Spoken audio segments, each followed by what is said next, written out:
5분 내면 시작하겠습니다.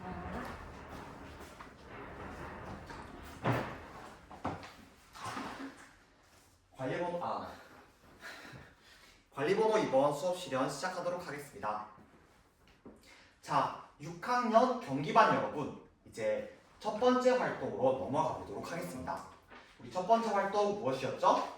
분석하자 실생활 문제. 선생님이 두 개의 문제를 여러분들에게 학습지로 주겠습니다.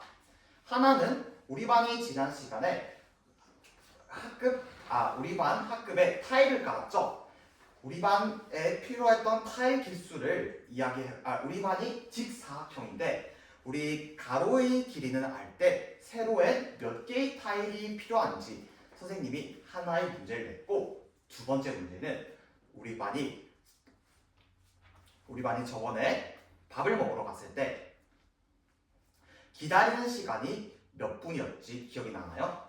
그래서 몇 분당 미안해요 여러분.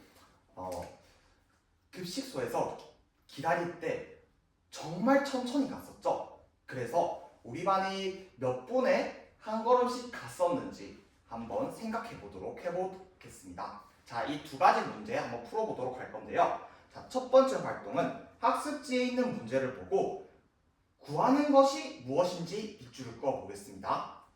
그리고 둘째, 주어진 것이 무엇인지 다른 색깔의 펜으로 밑줄을 그어 볼게요.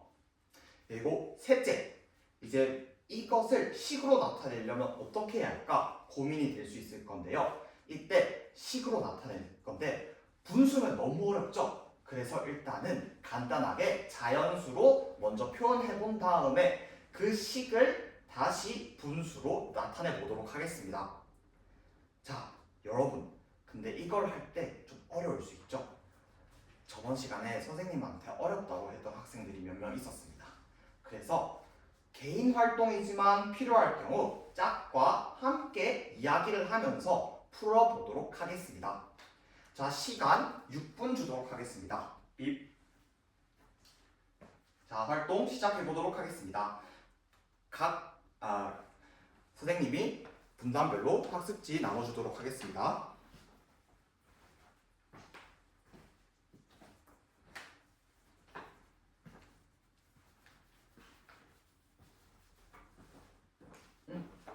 호철이는 왜 문제 줄을 긋고 있지 않나요?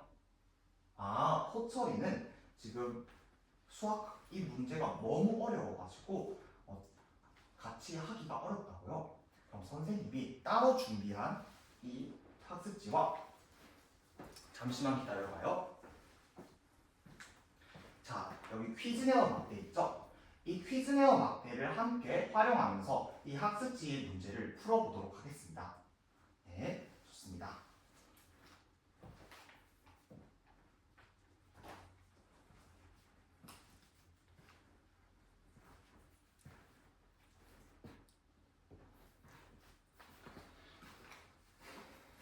자, 여러분, 활동 신호등이 모두 초록불이 된 것으로 보아하여 여러분들이 활동을 모두 끝마친 것으로 알 수 있습니다. 선생님이 지나가면서 봤는데 기인이와 수환이, 상혁이와 우재, 그리고 현준이와 건부가 서로 어려운 문제를 설명해 주면서 문제를 잘 해결해 나가는 모습을 보았습니다. 여러분도 이처럼 서로 협력하며 성장하는 모습 앞으로도 기대하도록 하겠습니다. 그럼 다음 활동 넘어가 보도록 하겠습니다. 함께 해결하자 실생활 문제. 자, 이름에서부터 우리 알 수 있죠. 함께. 그러면 어떻게 한다? 다 같이. 그래서 4명에서 한 모둠을 한번 만들어 보도록 하겠습니다. 이때 우리 6모둠은 5명에서 한 모둠을 만들면 되겠지요? 좋습니다.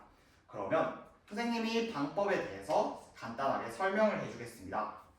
첫째, 분수식을 한번 비교해 보도록 하겠습니다. 모둠원들과 함께 자신이 작성한 분수식이 어떻게 되는지 한번 서로 비교를 해볼 거예요. 둘째, 왜 그 식이 나왔는지 서로 의사소통을 통해서 이유를 설명해 보도록 하겠습니다. 셋째, 분수식을 한번 계산해 보도록 하겠습니다. 그리고 이 계산 과정이 왜 그렇게 계산이 되었는지 설명을 해보도록 하겠습니다. 이 과정을 한번 나눠보도록 하겠습니다.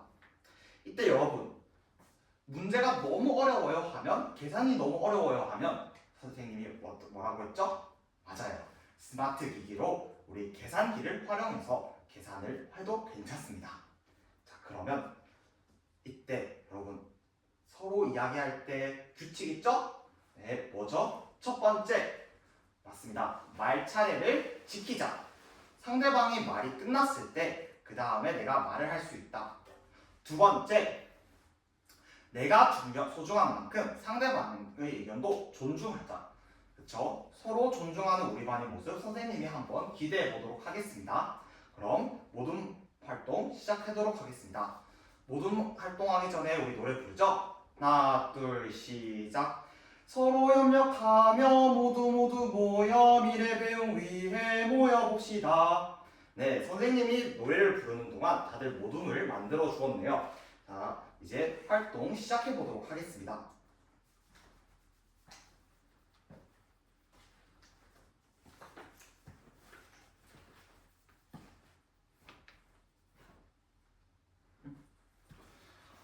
우리 이 모둠은 이 활동을 할 때 답에 단위가 들어가야겠지요? 맞아요. 선생님이 가로에 몇 개, 그러면 세로에도 몇 개가 나와야겠지요? 저 타일에는 몇 개라는 단위가 붙을 것 같습니다. 그러면 가로로는 몇 개의 타일이 필요하다라는 방법으로 답을 작성해 보는 건 어떨까요? 좋습니다.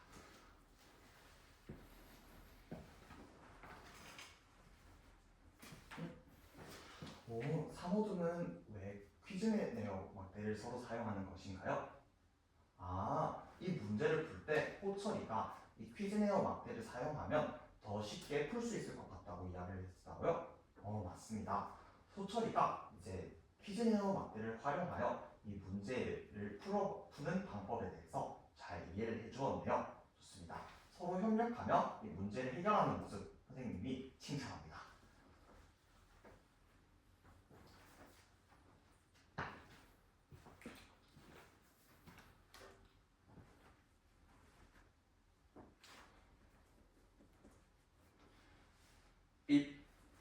자, 여러분 1모둠부터 6모둠까지 다들 활동 신호등이 초록불이 되었습니다. 보아하니 여러분들이 모두 활동을 마친 것 같은데요. 1번 문제 답 무엇이었죠? 맞습니다. 3분의 2입니다. 그럼 2번 문제 답은 무엇인가요? 맞습니다. 7분의 6입니다. 그렇다면 어떤 방법으로 풀었는지에 대해서 우리가 다음 활동을 하면서 공유해 보도록 하겠습니다. 자, 활동 3, 세 번째 활동 넘어가 보도록 하겠습니다. 도전하자 실생활 문제. 이번 활동도 계속 모둠 활동으로 진행해 보도록 하겠습니다. 일단 첫 번째로 실생활 속 분수의 나눗셈 상황을 한번 생각한 뒤 이 문제를 한번 만들어 보도록 하겠습니다. 이때 모둠원들과 서로 토의하면서 이 문제를 어떻게 만들지 생각해 보도록 하겠습니다. 둘째, 여러분들이 만든 문제를 한번 풀어보도록 하겠습니다. 그리고 이 풀이 과정을 한번 문제와 함께 패들렛에 올려보도록 하겠습니다.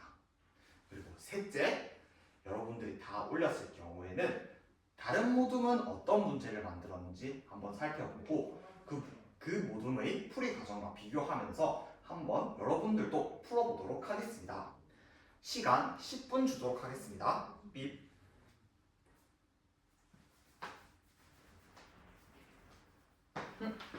현서는 무엇 때문에 활동 신호등이 빨간불로 켜져 있나요?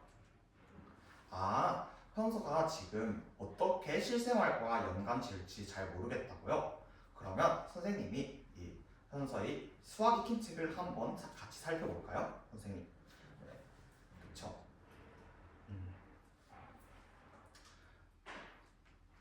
자요. 이렇게 몇 시간에 몇 번인지 그러니까 3시간에 몇 번이면 1시간에는 몇 번일까? 와 같이 우리가 단위를 다시 한 번 더 생각하는 그런 문제도 실생활과 관련되어 문제를 만들 수 있겠죠.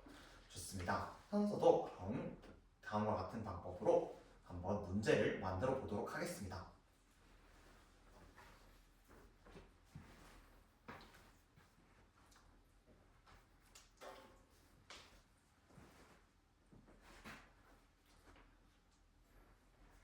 삐.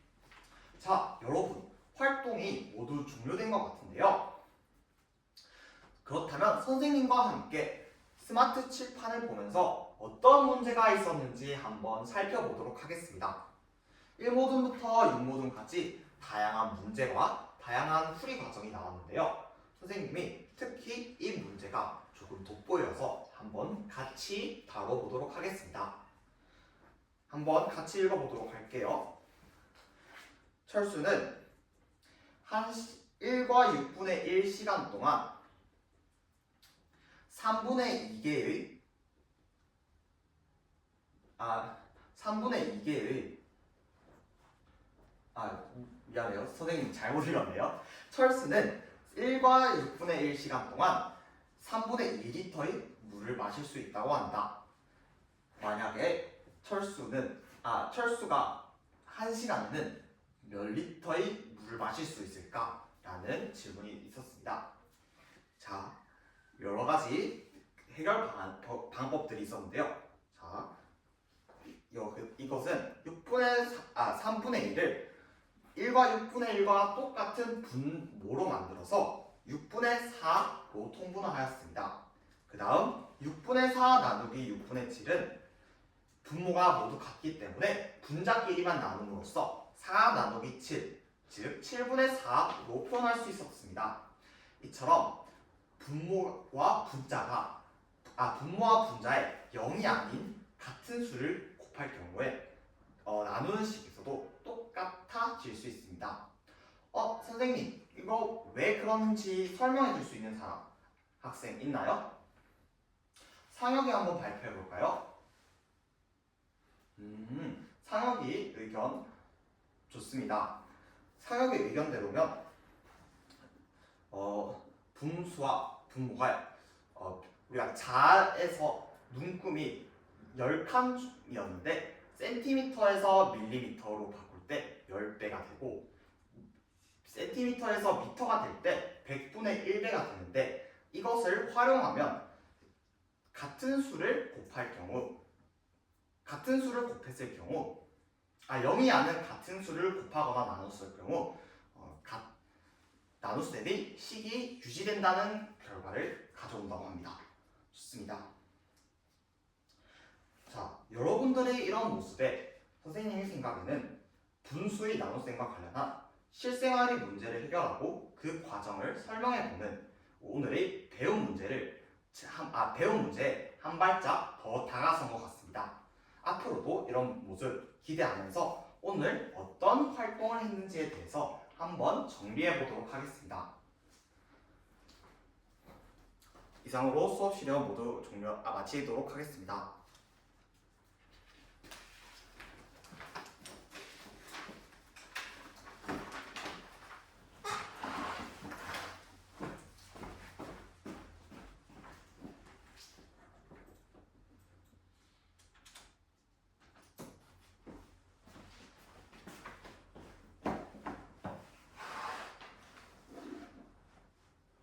바로 할까요? 네. 네, 바로 하겠습니다.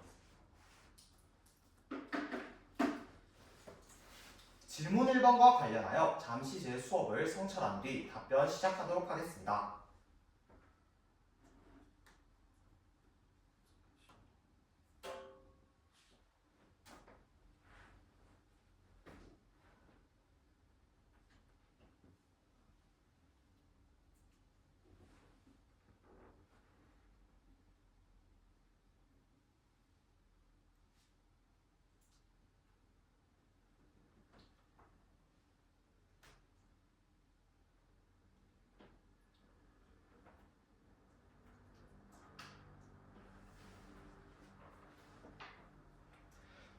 질문 1번 답변 시작하도록 하겠습니다.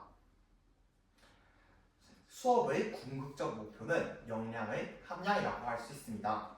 제 수업에서는 협력적 문제 해결 역량과 의사소통 역량을 기를 수 있었는데요.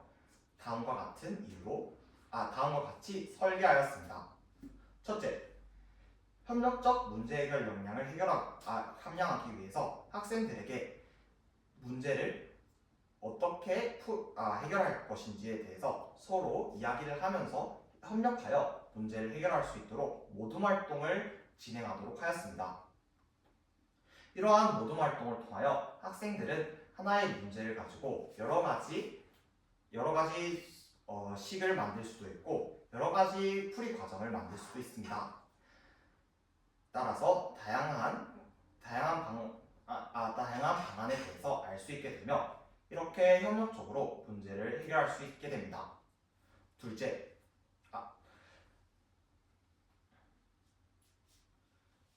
학생들이 문제를 해결하기에 어려움을 겪었을 경우 짝과 협력하여 문제를 해결할 수 있도록 도움을 주었습니다.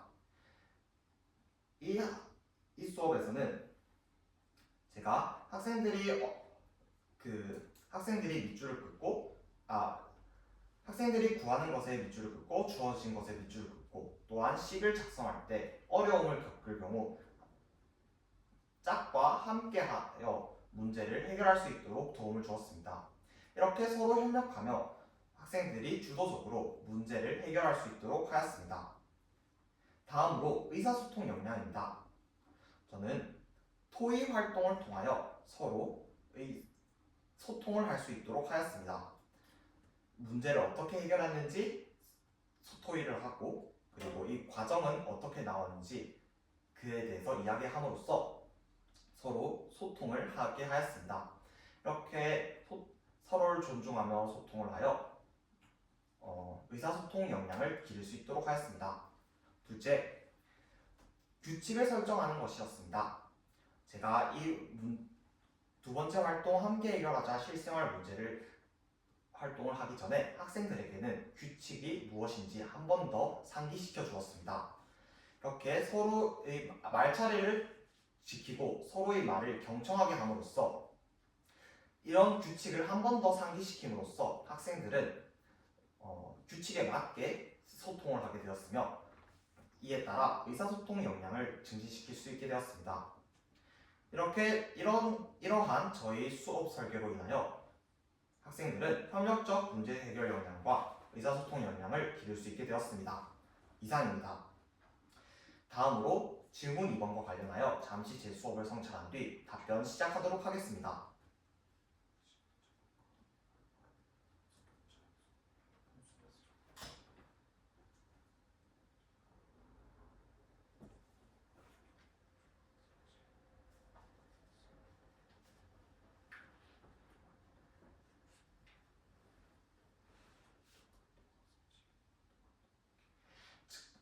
질문 2번 답변 시작하도록 하겠습니다. 지난 시간에 관찰 평가 결과 세 가지 분류로 학생들이 학습 격차가 일어남을 확인할 수 있었습니다. 따라서 저는 이를 해소하기 위하여 세 가지 방안을 제시하였습니다. 첫째, 짝 활동을 하는 것이었습니다. 계산하는 방법을 전혀 모르는 학생들이 4명 있었습니다. 따라서 저는 개인 활동을 함에도 불구하고 활동을 하는데 어려움이 있었을 경우에는 학생들에게 짝 활동을 통해서 문제를 해결할 수 있도록 하였습니다. 둘째,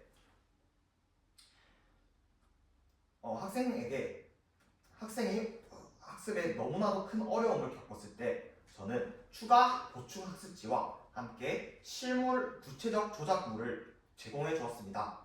이를 통해 호철 학생은 퀴즈 내어 막대를 통해서 분수의 나눗셈을 이해할 수 있게 되었으며 향후 모둠 활동을 할 때 분수의 나눗셈의 원리에 대해서 설명함으로써 이들이 협력하여 문제를 해결할 수 있도록 하였습니다. 셋째,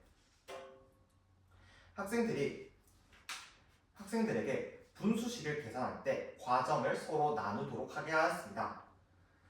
분수 나누기 분수의 과정을 이해하지 못하고 단순히 계산 알고리즘만 이해하는 학생들이 11명으로서 많은 학생들이 이해하지 못하고 그저 도구적 이해로만 이해를 하고 있었습니다. 따라서 저는 이 계산을 하는 과정을 서로 함께 나누어 봄으로써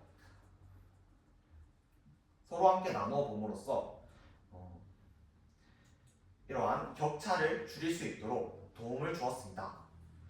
이렇게 세 가지 방안으로써 저희 반 학생들은 지난 이전 차시 수업의 관찰 평가의 결과에 학습 격차를 해소할 수 있게 되었습니다. 이상입니다. 다음으로 질문 3번과 관련하여 잠시 제 생각을 정리한 뒤 답변하도록 하겠습니다.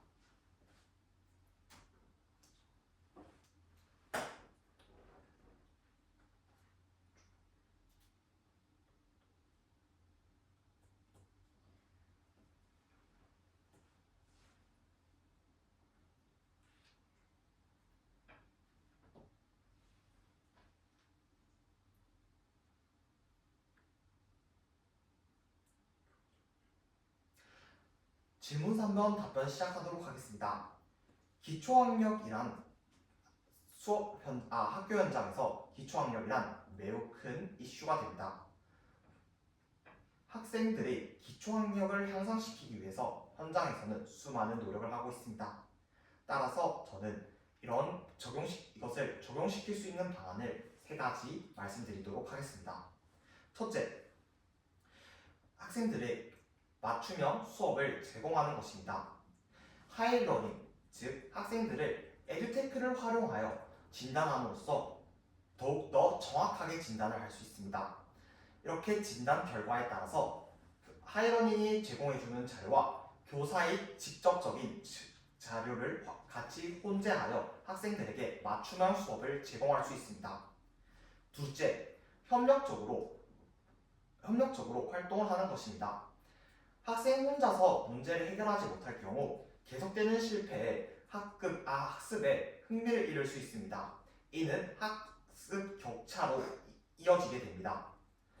저는 학교 현장에서 협력학습을 주로 활용함으로써 학생들이 서로 협력하고 계속되는 성취에 자신감을 얻게 할 것이며 이에 따라 학습에 흥미를 느끼게 하도록 하겠습니다. 이렇게 흥미를 느껴 학생들은 더더욱 증진하여 학습 격차를 줄일 수 있게 될 것입니다. 셋째, 학생들에게 다양한 교구를 활용하는 것입니다. 수학 과목과 같은 경우에는 계열성을 띈다. 즉, 이전에 문제가 있을 경우 이 문제가 축적되어 이 수업을 따라가지 못하게 됩니다. 따라서 그러한 문제를 해결하기 위하여 구체물을 활용한다든지 아니면 추가적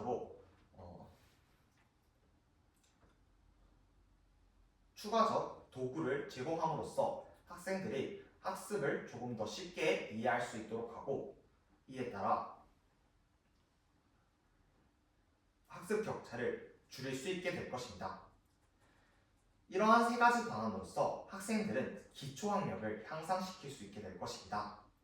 따라서 학생들은 서로 협력하며 사유하는 학생이 될 수 있을 것 같습니다. 이상으로 수업 나눔 모두 마치도록 하겠습니다. 감사합니다.